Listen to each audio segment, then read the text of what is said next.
Assalomu alaykum aziz vatandoshlar. Mana xudo xolasa nasib bo'lsa mana yangi taqotanli kavartamizni boshladik. Go'shtimizlar bir qismini bir ko'rsatadiganlik uchun mana ko'rib ketganlar ham ko'rib turibdi. Mana qarang, mana lahm, faqat lahm, qop-qora lahm go'shtlarimiz mana o'g'izli go'shtlar ajratib olgan lahm go'shtlarimiz mana bironta bir mol yog'ini qo'shmaymiz bizlar.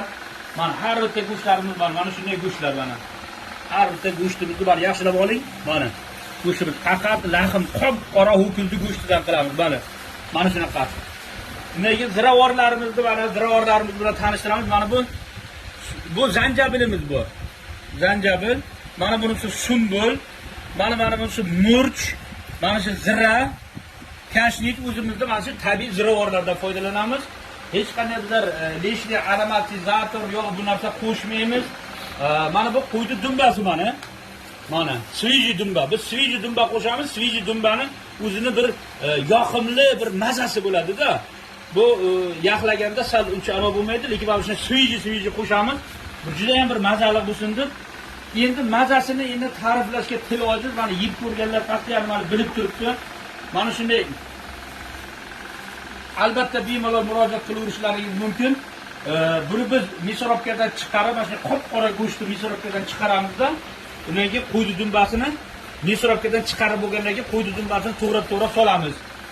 Alloh taolo hammani iymonni salomat qilsin, ro'zg'orlaringizda Alloh taolo qutli barakotlar yog'dirsin. Biz har bitta qilayotgan ishimizni albatta batahorat qilamiz. Ustozlarimizdan, arzlarimizdan hammasini so'rab, har bir qilayotgan ishimizni duo asosida qilamiz. O'zimizni mana shu farishtalar o'lkamizga iloyim ko'z tegmasin.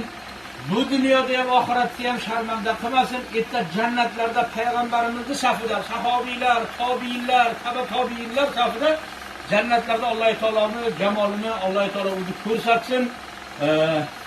Kimga yaxshi niyatlar qilsa, Allohning farishtalari tushib turar ekanki, o'zingga ham deb turar ekan. Biz yurtimizdagi har bitta rahbarlarni, tadbirkorlarni, imomlarimizni, har bitta o'qituvchilarimizni, har bir yaxshi insonlarni duo qilamiz. Farishtalar o'zingga ham deydi, hammani ro'zg'origa qutli barakotlar yog'ilsin. Hozir butun dunyoni havasi kelib turgan o'lkamizga iloyim ko'z tegmasin. Salomat bo'linglar, sog' bo'linglar. Raqamimni eslatib o'taman. 94lik 331 57 27 raqamiga murojaat qilaverasizlar. Sog' bo'linglar, salomat bo'linglar.